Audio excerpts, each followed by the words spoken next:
sempre por meio de notícias tristes, de incidentes, de acidentes, que a gente traz à reflexão temas importantes.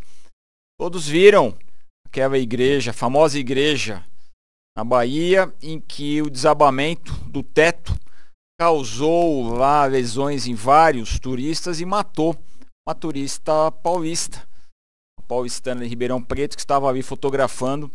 E aí aquele jogo de empurra. O governo federal, o presidente Lula fez uma manifestação dizendo que, olha, a gente faz os tombamentos de vários imóveis, de vários patrimônios históricos, arquitetônicos, culturais, e não tem dinheiro para cuidar desses imóveis que sofrem uma série de restrições. Então o IPHAN, que é o órgão federal que controla esses tombamentos, está dizendo que a responsabilidade é lá da associação ligada à igreja, que toma conta daquela igreja, aquela centenária igreja, e por sua vez a igreja diz que já havia comunicado o IPHAN sobre rachaduras.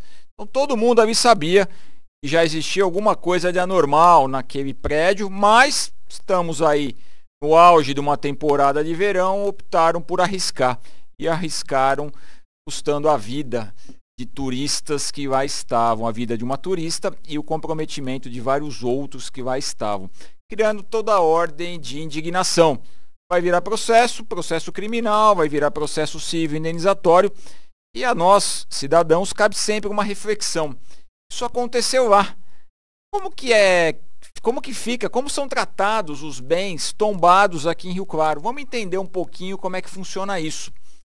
Porque nós sabemos que, por exemplo, em Rio Claro, bens definitivamente tombados, nós temos a estação de trem, a antiga estação de trem, nós temos o gabinete de leitura, nós temos o prédio do Joaquim Salles, nós temos o prédio do Irineu Penteado, nós temos o Horto Florestal e aquelas construções e vários outros prédios que estão em processo de tombamento, ainda em trânsito e que deverão consolidar essa hipótese e também serem bens tombados. Bom, o tombamento, então, vamos entender como é que é o funcionamento desse instituto. Tombar o imóvel é qualificá-lo como um bem importante no contexto cultural, histórico, arquitetônico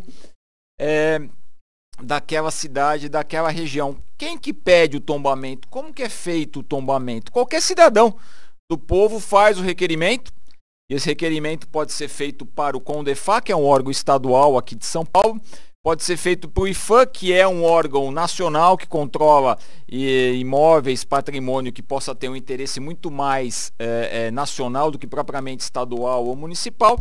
E esse procedimento então é deflagrado e aquele imóvel, no caso de imóveis, será objeto de um estudo muito aprofundado para verificar se realmente há um interesse coletivo na preservação daquela arquitetura, daquela construção, daquele monumento, daquela movimentação toda que levou à construção de um imóvel que representa um patrimônio importante para a coletividade.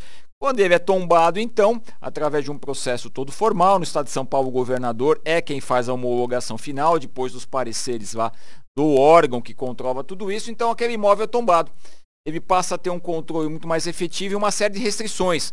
Então, para reforma, para reparos, para pintura, todo tipo de intervenção merece estudo prévio dos órgãos responsáveis para que, então, o proprietário possa fazer qualquer tipo de alteração. Isso engessa o imóvel? De alguma maneira, sim. E pior do que engessar o imóvel é todo o entorno. Todo o entorno passa a ter uma série de restrições até para não ofuscar, para não atrapalhar o brilho, o glamour daquele imóvel que foi tombado e tem uma importância histórica significativa para toda a coletividade. Então existe todo um procedimento que vai levar ao tombamento com uma série de restrições. Por que é importante a gente falar disso? É importante porque você cria realmente ali um ônus para o proprietário. Aquele proprietário pode alugar o imóvel? Pode. Pode vender o imóvel? Pode, mas com aquelas restrições que caracterizam aquele imóvel que foi tombado. E muitas vezes pode haver um perdimento de valores, pode haver uma desvalorização. Mas o que nós temos que trazer à reflexão? Temos que pensar o contrário, temos que pensar que aquele imóvel pode ser valorizado, aquele imóvel pode trazer um contexto histórico, pedagógico, institucional muito importante. Para isso, todo mundo tem que estar empenhado e evitar situações como essa que nós vivenciamos lá Na Bahia, em que a falta de cuidado, a falta de cautela, a falta de projetos que efetivamente dessem o estímulo para preservar e evitar acidentes como esse que nós vimos, essa tragédia, aconteçam. Então é importante dizer que nós temos uma legislação federal, um órgão federal, temos uma legislação estadual e um órgão estadual, e no município de Rio Claro aqui é a grande sacada dessa nossa conversa.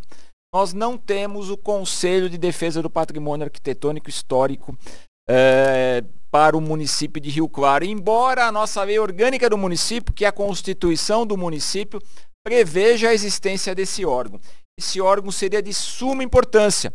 Nós que estamos aqui diretamente ligados às questões do nosso município, se tivéssemos esse Conselho de Defesa desse patrimônio histórico, arquitetônico e cultural, se nós tivéssemos esse conselho funcionando, seria um órgão com uma atuação muito forte, seria um órgão que criaria legislações específicas para estimular aquelas pessoas que tiveram os seus bens tombados a ter um desconto no IPTU, a ter um desconto para contratar mão de obra especializada para o restauro, para a manutenção, um desconto, uma proximidade maior no fornecimento de materiais como tintas, como madeiramento, como ferragens, para poder fazer com que aquele imóvel tombado tivesse um destaque e merecesse atenção especial.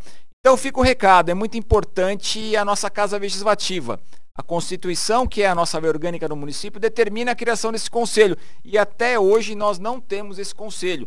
Uma situação de acidente como essa vista na Bahia, em situações como essas que nós estamos percebendo por conta do tema tombamento, nós teríamos uma remediação, nós teríamos aqui um órgão funcionando muito bem.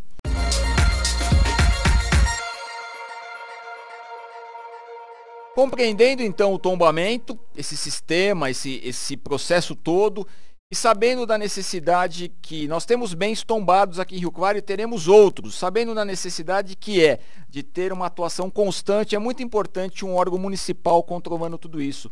Mais do que em tempo de termos o nosso Conselho de Defesa do Patrimônio Histórico, Arquitetônico e Cultural em vigor. Portanto, fica o recado para a nossa Câmara Legislativa. Mais do que nunca é importante termos esse conselho para que imóveis tombados, como vários temos aqui em Rio Claro, possam ter o cuidado e o atendimento necessário para evitarmos tragédias como essa na Bahia.